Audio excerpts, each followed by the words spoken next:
Assalamualaikum warahmatullahi wabarakatuh. Perkenalkan, nama saya Fajar Bakti Kurniawan. Saya dosen di jurusan Teknologi Laboratorium Medis Poltekkes Kemenkes Jayapura. Saya juga sebagai seorang tenaga teknologi laboratorium medis. Pada kesempatan ini saya akan menjelaskan teknik pembelajaran yang saya gunakan, yaitu DIA, Delivery, Interaction, and Assessment. Pada salah satu mata kuliah yang saya ampu, yaitu mata kuliah bakteriologi. Mata kuliah bakteriologi merupakan mata kuliah inti yang menjadi salah satu mata kuliah kompetensi di bidang teknologi laboratorium medis.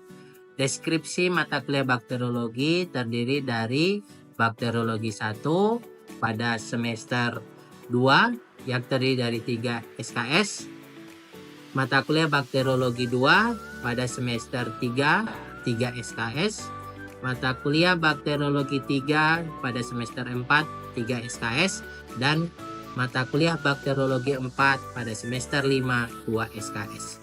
Pada mata kuliah bakteriologi 1, 2, dan 3 masing-masing terdiri dari 2 SKS praktikum dan 1 SKS teori. Deskripsi mata kuliah bakteriologi antara lain yaitu mata kuliah ini membahas tentang media, teknik pewarnaan, morfologi, fisiologi, struktur, pertumbuhan, dan reproduksi bakteri, inokulasi dan isolasi, uji biokimia, serta penanganan dan penyimpanan sampel mikrobiologi. Mata kuliah ini juga membahas tentang rinci sifat-sifat bakteriologi patogen yang penting dalam kesehatan, baik klinis, air, makanan, dan minuman, dan hubungannya dengan manusia, cara penularannya, pencegahannya, dan cara diagnosis laboratorium. Memberikan pengetahuan kepada mahasiswa, teknik dan keterampilan yang digunakan dalam identifikasi mikroorganisme yang berasal dari sampel biologis, air, makanan, dan minuman. Standar kompetensi. Peserta didik atau mahasiswa mampu melakukan 1. Isolasi dan identifikasi bakteri pada infeksi kulit. 2. Isolasi dan identifikasi bakteri penyebab infeksi saluran gastrointestinal. 3. Isolasi dan identifikasi bakteri penyebab infeksi pada saluran pernapasan. 4. Isolasi dan identifikasi bakteri penyebab infeksi pada saluran urogenital. 5. Isolasi dan identifikasi bakteri penyebab infeksi pada saluran sistem saraf. 6. Isolasi dan identifikasi bakteri penyebab infeksi pada infeksi nosokomial. 7. Morfologi, struktur, dan fisiologi bakteri. 8. Pertumbuhan dan reproduksi bakteri. 9. Genetika dan metabolisme bakteri. 10. Mikroflora normal. 11. Bakteri patogen gram positif pada kokus. 12. Bakteri patogen gram positif pada basil. 13. Bakteri patogen gram negatif kokus. 14. Bakteri patogen gram negatif basil. 15. Penyebaran dan pengendalian bakteri, baik melalui sterilisasi, disinfeksi, dan antibiotika. 16. Pewarnaan bakteri. 17. Biakan murni. 18. Uji biokimia bakteri. 19. Uji sensitivitas antibiotik. 20. Angka kuman. 21. Jaminan mutu pemeriksaan bakteriologi. 22. Bakteriologi makanan. 23. Pemeriksaan MPN pada air. 24. Mikrobiologi industri. 25. Pemeriksaan hitung angka kuman atau ALT. 26. Bakteriologi udara. 27. Uji bakteriologi pada susu. 28. Hitung jumlah bakteri udara dengan metode Inpenger dan cawan terbuka. 29. Antibiotik, dan 30. Uji koefisien fenol.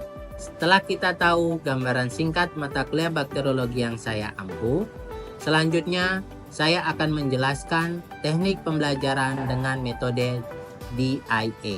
Yang pertama, delivery. bagaimana saya menyampaikan materi perkuliahan kepada mahasiswa. Ada beberapa metode inovasi dan strategi pembelajaran yang saya gunakan agar mudah dipahami oleh mahasiswa untuk mencapai capaian pembelajaran dan kompetensi dalam mata kuliah bakteriologi ini. Yang pertama, penyampaian dengan bahan ajar, di mana bahan ajar yang saya gunakan menggunakan buku hasil karangan saya sendiri yang berjudul Penuntun Praktikum Bakteriologi yang diterbitkan oleh penerbit buku kedokteran IGC. Kedua, menggunakan video pembelajaran melalui YouTube yang saya buat agar mudah dipahami oleh mahasiswa. Ketiga, dengan praktikum laboratorium. Kedua, interaction. Interaksi saya dengan mahasiswa dapat melalui interaksi langsung dan tidak langsung. Interaksi langsung melalui pertemuan tatap muka di kelas maupun laboratorium. Sedangkan interaksi tidak langsung dapat melalui grup WhatsApp di mana saya menyampaikan materi pembelajaran melalui grup. Ketiga, assessment. Bagaimana saya melakukan penilaian kepada mahasiswa? Pada pertemuan pertama, saya melakukan kontrak mata kuliah, bagaimana rincian penilaian dan menjelaskan rencana proses pembelajaran atau RPS selama 1 semester ke depan yang disepakati bersama. Penilaian terdiri dari kehadiran 10%, penugasan 10%, UTS 25%, UAS 25%, dan praktikum 30%. Selanjutnya, saya tampilkan cuplikan pembelajaran saya dengan topik ALT. Mari kita saksikan bersama. Ya, selamat pagi. Bagaimana? Sehat semua? Siap untuk kita kuliah pada pagi hari ini? Siap. Hari ini kita akan belajar tentang pemeriksaan angka lempeng total atau disingkat ALT. Ya, angka lempeng total. Sudah baca modulnya? Kira-kira apa tujuan pemeriksaan ini? Ya. Ya, jadi salah satunya adalah untuk menghitung jumlah bakteri pada sampel makanan dan minuman. Ya, kita mau lihat higienis dari sebuah makanan atau minuman. Ya, jadi nanti kita akan hitung jumlah koloninya. Jadi dalam pemeriksaan angka lempeng total ini, ya, kita lakukan pengenceran. Beda dengan MPN. MPN kemarin sudah ya. MPN kalau pengencerannya sampai 10 pangkat 3. Kalau ini pengencerannya panjang sampai 10 pangkat 6 atau sampai 1 juta kali. Ya. Jadi untuk prosedurnya kita siapkan sampel, ya. Sampel terserah kalian, ada yang bawa nasi kuning, ada yang bawa kue donat, ada yang bawa roti, ya. Nah, kita periksa. Langkah pertama, sampel dipipet. Kalau misalnya sampelnya dalam bentuk cair, berarti 10 mili. Tapi kalau dalam bentuk padat, berarti ditimbang, ya, 10 gram. Kita larutkan, ditambahkan 10 gram atau 10 mili dalam larutan pengencer pertama yang berisi 90 mili pengencer. Sudah? Kita campur sama kemarin kayak pemeriksaan MPN, kita campur untuk didapatkan pengenceran 10 pangkat 1. Ya, 10 pangkat 1. Kemudian kita pipet lagi 1 mili dari 10 pangkat 1, masukkan ke tabung yang pertama yang berisi 9 mili pengencer. Nah, itu masuk dalam proses pengenceran 10 pangkat 2. Ya, karena sudah kedua kali. Kemudian kita lanjutkan lagi, ambil 1 mili lagi, masukkan 10 pangkat 3. Masukkan lagi 10 pangkat 4. 1 mili lagi ke 10 pangkat 5. 1 mili lagi ke 10 pangkat 6. Pak, satunya kenapa? Ini adalah kontrol. Kontrol berarti tidak ada sampel. Dia cukup pengencer yang steril, tidak diapa-apakan. Sudah? Sampai ini mengerti? Mengerti ya? Oke. Kemudian kita pipet masing-masing 1 mili. Mulai dari kontrol 1 mili, 1 mili, 1 mili ke dalam petri dish steril. Petri dish steril. Jadi petri dish ini dia steril, ya, masih belum dibuka. Jadi petri dish steril kita masukkan 1 mili dari 10 pangkat 1 sampai 10 pangkat 6 dan kontrol. Habis itu setelah ada di dalam petri dish ini sampelnya, kita tambahkan atau kita tuangkan media. Medianya apa namanya? BCA. Kepanjangannya apa? Flat cone agar. Ya, flat cone agar. Kita tuang, ya, kita tuang PCA. PCA kepanjangan dari flat cone agar. Setelah kita tuang, kita campur, biarkan dia beku, baru kita inkubasi selama 24 hingga 48 jam. Jadi besok atau besoknya lagi kita periksa pada suhu 37 derajat Celcius. Sampai sini ada pertanyaan? Mengerti ya? Oke, kalau mengerti sekarang kita praktek. Ya, ingat kalau praktek tidak boleh berbicara, tidak boleh diskusi. Kenapa? Takutnya terjadi kontaminasi. Ya, karena sekali kita berbicara, bakteri tumbuh, akhirnya menghitung koloninya nanti besok menjadi lebih banyak. Oke, sampai sini tidak ada pertanyaan. Mari kita praktikum.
Petri dish yang sudah berisi sampel sebanyak 1 mili ya.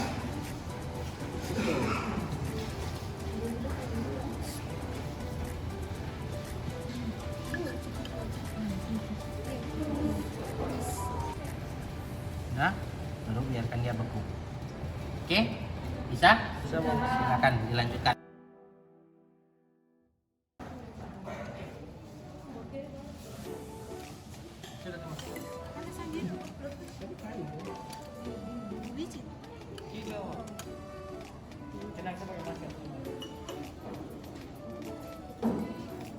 Pakai kain. Tidak mau terbuka. Tidak mau terbuka.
Sedikit sekali.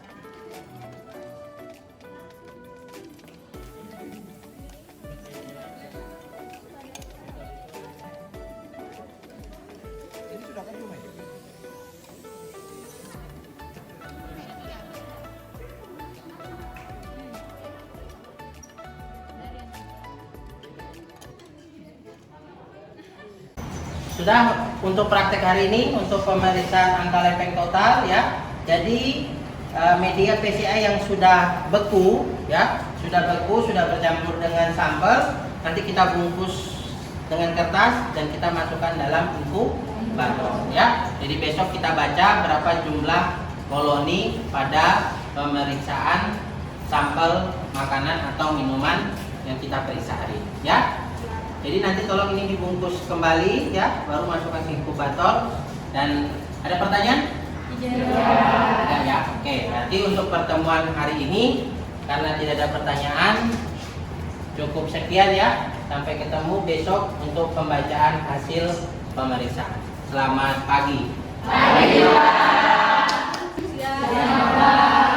Hari ini kita pemeriksaan angka lempeng total pada hari kedua ya, yaitu pembacaan hasil. Nah, dalam pembacaan hasil ada perhitungan ya. Perhitungannya yaitu pertama kita harus tahu dulu syarat dari angka lempeng total ya.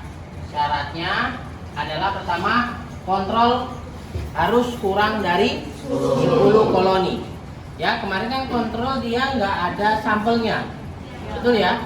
Karena dia nggak ada sampelnya atau dia cuman pengencer ditambah dengan media steril, sama-sama steril, maka dia harusnya kontrolnya kurang dari 10. Kalau lebih dari 10 berarti cara kerja kita yang tidak higienis atau tidak bersih ya. Oke, kontrol harus kurang dari 10. Pak, kalau kontrolnya lebih dari 10 maka kita harus ulangi pemeriksaan. Itu syaratnya. Kedua, koloni yang digunakan adalah 25 hingga 250 ya, 25 hingga 250. Kemudian untuk rumusnya yaitu jumlah koloni dikurangi kontrol dikali pengenceran dibagi koloni yang memenuhi syarat ya. Oke. Contoh, ini kita contoh misalnya kontrolnya tumbuh 5 koloni. Kemudian 10 pangkat 2 TBUD. TBUD itu artinya tidak bisa untuk dihitung ya, terlalu banyak. Jadi kalau kita hitung, aduh, udah pusing. Kemudian 10 pangkat 3 ternyata 350 koloni. Ingat ya, karena kemarin kan diencerkannya dari 10 pangkat 1, 2, 3, 4 sampai 1 juta kali ya. 10 pangkat 6 berarti jumlah koloni harusnya makin tinggi pengenceran, jumlah koloninya harusnya makin kecil. Bukan makin banyak, tapi makin kecil. Kan kita encerkan, contoh air gula, kalau kita encerkan kan lama-lama gulanya makin berkurang. Nah, seperti itu ya. Oke, 10 pangkat 2 TBUD, 10 pangkat 3 350, 10 pangkat 4 300 koloni, 10 pangkat 5 220, 10 pangkat 6 50. Yang mana yang masuk dalam syarat koloni? 10 pangkat berapa? 10 pangkat 5 ya, 10 pangkat 5 dan 10 pangkat 6 ya, yaitu antara 25 hingga 250. 10 pangkat 5 ada 220 dan 10 pangkat 6 50.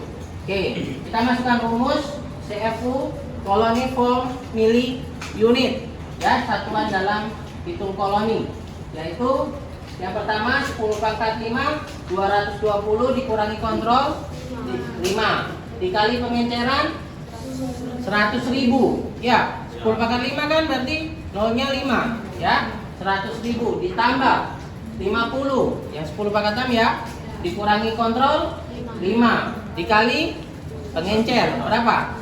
1 juta dibagi 2. Dapat dari mana 2? Ya, yang memenuhi syarat.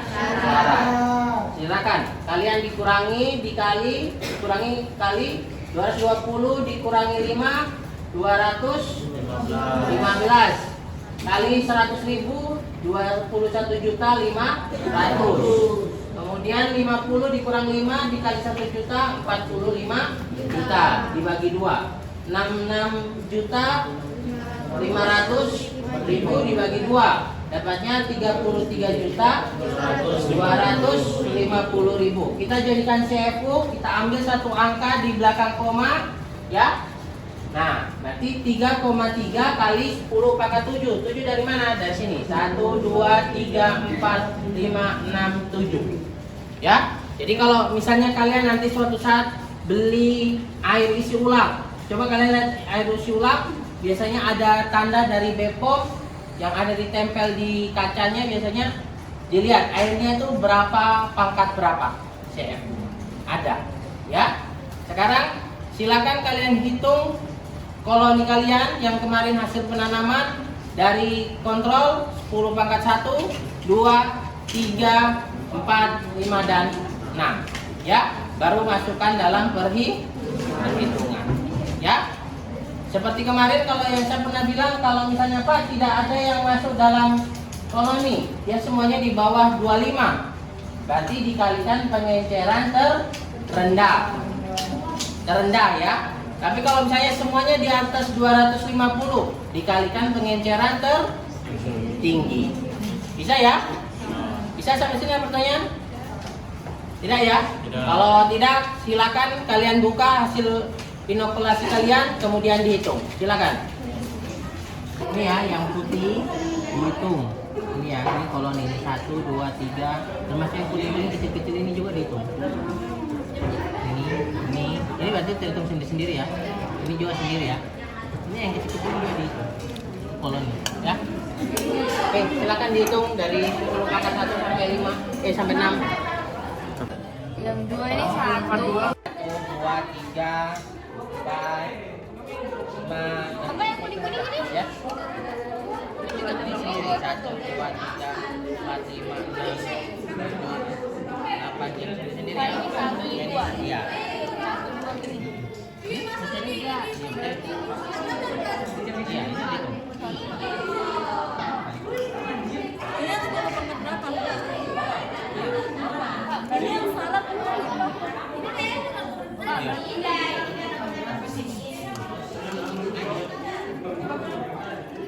Itu tadi cuplikan video pembelajaran dari saya, semoga dapat bermanfaat.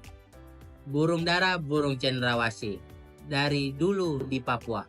Cukup sekian dan terima kasih, semoga bermanfaat untuk kita semua.